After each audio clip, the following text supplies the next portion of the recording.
ఇక ప్రభుత్వ పాఠశాలల్లో విద్యార్థులకు మెరుగైన వసతులు కల్పిస్తున్నట్లు కలెక్టర్ హేమంత్ సహదేవరావు తెలిపారు. ప్రైవేటు విద్యాసంస్థలకు ధీటుగా ప్రభుత్వ స్కూళ్లలో విద్యాబోధన ఉండేలా చర్యలు తీసుకుంటున్నామని తెలిపారు. ప్రభుత్వ స్కూళ్లలో కల్పిస్తున్న సౌకర్యాలపై బడిబాట కార్యక్రమం ద్వారా అవగాహన కల్పిస్తున్నట్టు ఆయన తెలిపారు. ములుగు జిల్లా కలెక్టర్ హేమంత్తో మా Warangal correspondent Sampath face to face. ప్రారంభం రోజే జిల్లా కలెక్టర్ హేమంత్ బోర్కడే ఈరోజు విద్యాసంస్థలపై విద్యాసంస్థ అధికారులతో కూడా సమీక్ష సమావేశం నిర్వహించడం జరిగింది. విద్యార్థులకు ముఖ్యంగా పాఠశాలలు పరిశుభ్రతంగా ఉంచుకోవాలి. అక్కడ ఉన్నటువంటి మరుగుదొడ్లు కావచ్చు, అక్కడ ఉన్నటువంటి పాఠశాల పరిశుభ్రతతో పాటు అన్ని సౌకర్యాలు ఏర్పరచాలి. మొదటి రోజు నుండే విద్యార్థులకు అన్ని సౌకర్యాలు అందిస్తూ పాఠ్యపుస్తకాలు మరియు బట్టల పంపిణీ కూడా చేపడతామని చెప్పి తెలియపరిచారు. మన మధ్యలో జిల్లా కలెక్టర్ ఉన్నారు, వారితో మాట్లాడే ప్రయత్నం చేద్దాం. సార్, మొదటి రోజు విద్యాసంస్థలు ఏ రకంగా ముందుకు పోతున్నారు? అవును, ఈరోజు 15th జూన్లో గవర్నమెంట్ ఆదేశం ప్రకారంగా అన్ని స్కూల్స్ మనం స్టార్ట్ చేస్తున్నాము. దానికి ఆల్రెడీ మనం ఒక 8th, 9th జూన్కి అందరూ ఎడ్యుకేషనల్ డిపార్ట్మెంట్ సిబ్బందితో పాటు ఒక మీటింగ్ కూడా తీసుకున్నాము. ఆ మీటింగ్ తర్వాత మనం శానిటేషన్ గురించి అందరూ స్పెషల్ ఆఫీసర్స్ అపాయింట్ చేసి అన్ని స్కూల్స్లో శానిటేషన్ కూడా చేపించాను.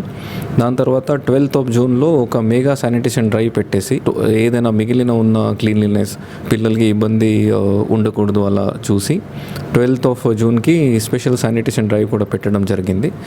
దాని ప్రకారంగా ఇప్పుడు ఈ 15 జూన్లో స్కూల్స్ స్టార్ట్ అయింది. ఓకే సార్, ఇప్పటికే ముఖ్యంగా విద్యా సంస్థలో చూసుకుంటే ములుగు జిల్లా మొన్న 10th ఫలితాలలో ముందుకు వచ్చింది. ఇప్పుడు రానున్న ఈ విద్యా సంస్థలు ప్రైవేటు పాఠశాలల కంటే ప్రభుత్వ పాఠశాలల ముద్దని చెప్పని మన ఊరు మన బడి కార్యక్రమం ద్వారా విద్యార్థులు ఎటువంటి మెసేజ్ అందించబోతుంది? లాస్ట్ ఇయర్ రిజల్ట్స్ చూస్తే మనం 10th ఫస్ట్ ర్యాంక్లో వచ్చాము, 12th సెకండ్ ర్యాంక్లో వచ్చాము.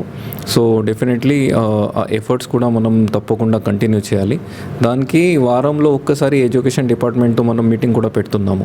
ఆ మీటింగ్లో కూడా అన్ని గవర్నమెంట్ చెప్పిన ఆదేశ ప్రకారంగా బడి బట్టా ప్రోగ్రామ్ ఉండవచ్చు, లేకుంటే లిటరసీకి క్యాంపెయిన్ ఉండవచ్చు. ఈ అన్నిట్లో మనం ఫ్యాక్చువల్గా రిపోర్ట్ కూడా తీసుకున్నాము. ఫ్యాక్చువల్గా ఏమేమో ఎంఈఓ ఎంత పని చేస్తున్నారు, కాంప్లెక్స్ హెడ్ మాస్టర్స్ ఎలా చేస్తున్నారు, హెడ్ మాస్టర్స్ ఎలా చేస్తున్నారు, దానికి కంటిన్యూస్ రివ్యూ కూడా ఉంటుంది. ఆ రివ్యూ కంటిన్యూస్లీ తీసుకుంటే ఆటోమేటిక్లీ ర్యాంక్ కూడా మంచిగానే వస్తుంది. ఓకే సార్, ముఖ్యంగా కొత్త సంవత్సరం విద్యార్థులకు విద్యా అవసరతలు కావచ్చు, లేకుంటే స్కూలు నిర్మాణాలు కావచ్చు, ఉన్నటువంటి సౌకర్యాలపై ఎటువంటి చర్యలు తీసుకోబోతున్నారు? ఏదైనా రిక్వెస్ట్ వస్తే ఆ రిక్వెస్ట్కి మనం ఫిజికల్లీ వెరిఫై చేసి అక్కడ నిజంగా అక్కడ కావాలా లేదా అలా అక్కడ నుంచి ఆఫీసర్ నుంచి ప్రపోజల్ వస్తే తప్పకుండా మనం శాంక్షన్ కూడా చేస్తున్నాము. ఒకవేళ పైన పంపడానికి ఉంటే ఇమీడియట్లీ పంపిస్తున్నాము. అంటే ఇప్పటికే మనం చూసుకున్నట్లయితే ములుగు జిల్లా ప్రభుత్వ పాఠశాలలనే చదువుకున్నటువంటి విద్యార్థులు అధిక మెరిట్ సాధించారు. ఇప్పుడు ఈ సంవత్సరం కూడా డిఓ గారు కావచ్చు, విద్యాసంస్థ సంబంధించిన అధికారులకు ఎటువంటి మెసేజ్ ఇవ్వబోతున్నారు? సేమ్, అంటే కన్సిస్టెన్సీలో పని చేస్తే, కన్సిస్టెంట్లీ నేను కూడా రివ్యూ చేస్తే, district education officer, district DIO అందరూ రివ్యూ కరెక్ట్లీ చేస్తే ఆటోమేటిక్లీ మనం ట్రాక్లో ఉంటాము. ట్రాక్లో ఉంటే result will be automatically a side effect, it will be good only. Okay sir, ఇప్పటికి ఇది ఇట్లా చూసుకున్నట్లయితే ఇప్పుడు వర్షాకాలం సీజన్ స్టార్ట్ అయింది. ఈ సందర్భంగా రైతులు ముందస్తు విత్తనాలు నాటుతున్నారు. ఇప్పటికే మన జిల్లాలో కావచ్చు, రాష్ట్ర వ్యాప్తంగా కావచ్చు 9% సెంటీమీటర్ వర్షపాతమే నమోదైంది.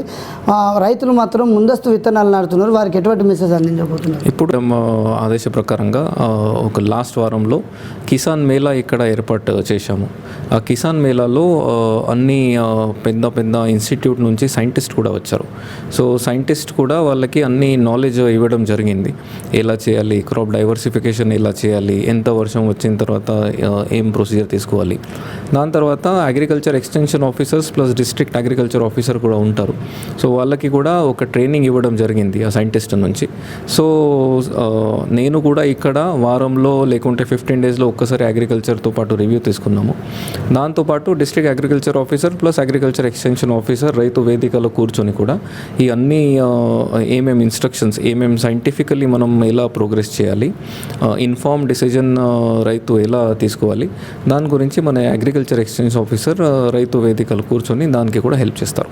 ఓకే, మనం చెప్పుకున్నట్లయితే ఇప్పటికే ములుగు జిల్లాలో విద్యా సంస్థలు మెరుగుపరచడం కోసం విద్యాశాఖ అధికారులతో ఎప్పటికప్పటికి అప్రమత్తమై వారితో సమీక్ష సమావేశం కూడా నిర్వహించాను. విద్యార్థులకు మెరుగైన వైద్యం అందించడం కోసం అన్ని సౌకర్యాలు ఏర్పాటు చేస్తున్నాం. వారికి మెరుగైన వైద్యంతో పాటు ఈ యొక్క విద్యా సంస్థలు స్టార్ట్ అయిన సందర్భంగానే ముందస్తుగా వారికి బుక్స్ కావచ్చు, వారి యొక్క యూనిఫామ్స్ కూడా సకల సౌకర్యాలు ముందుగానే అందిస్తామని తెలియపరిచారు. అదేవిధంగా ముఖ్యంగా మనం చూసుకున్నట్లయితే ఈ యొక్క వర్షాకాలం సీజన్ సందర్భంగా రైతులు ముందస్తు విత్తనాలు నాటి నష్టపోతున్నారు. ఎవరు కూడా ముందస్తు విత్తనాలు నాటకూడదు. అగ్రికల్చర్ ఆఫీసర్లతో సమీక్ష సమావేశం నిర్వహించాను. వారు తెలియపరుస్తారు. ప్రతి గ్రామానికి ఏవో అగ్రికల్చర్ ఆఫీసర్ చేరుకొని వారికి తెలియపరుస్తారు. ఎవరు కూడా ముందస్తు విత్తనాలు పెట్టి నష్టపోవద్దని చెప్పి జిల్లా కలెక్టర్ అయితే తెలియపరిచారు. కెమెరామెన్ మధుకర్తో సంపత్, వైకే న్యూస్, వరంగల్.